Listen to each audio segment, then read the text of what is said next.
Well, Nicole, Biden's campaign is still dealing with the fallout of his disastrous debate performance on Thursday as more Democratic lawmakers call for him to step aside. And if this leaked video is any indication, it seems the Republicans are getting ready for VP Kamala Harris to take Biden's place.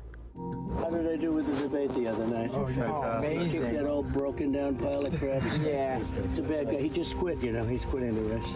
Barron is trending alongside Donald Trump today as the former president's son can be seen sitting beside him in a golf cart in a leaked video first obtained by the Daily Beast. Trump hasn't been tight-lipped about his thoughts on Thursday's debate, but this video suggests that Republicans could be preparing for Kamala Harris to take over Biden's spot and face off against Trump in the November election. And the former president had some choice words to say about Harris as well.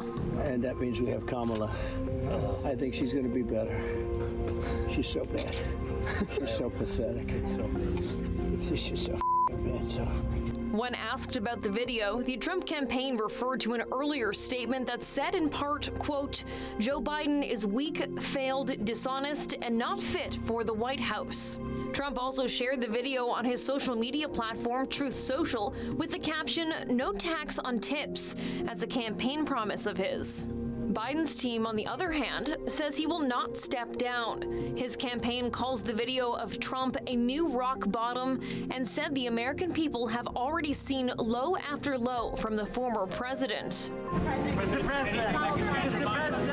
But Biden's fumbles in the debate aren't lost on his campaign team. Trump is now polling 6% higher than him. On a radio interview airing this morning, Biden acknowledged the disaster. A lot of people are talking about the debate and your performance. Is there any reason for the American people to be concerned? No, I had a bad debate. Yeah. I had a bad debate.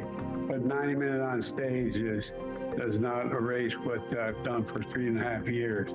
After keeping a low profile last week, Biden met with Democratic lawmakers Wednesday night. I'm here to tell you today, President Joe Biden is in it to win it.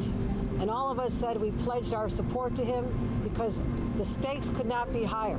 I had a great conversation with the president. Obviously, we, like many Americans, we're worried.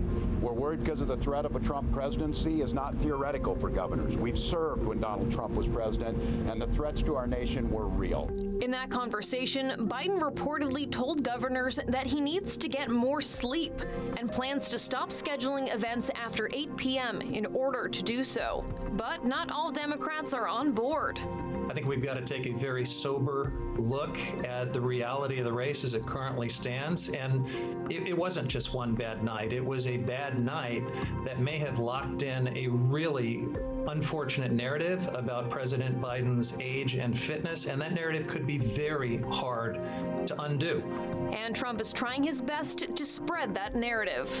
Can you imagine that guy dealing with Putin and the president of China, who's a fierce person? He's a fierce man, very tough guy.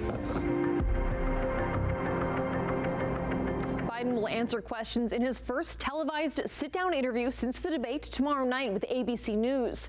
Biden will have to act fast to regain some of the trust lost after that debate performance as voters head to the polls in less than 4 months.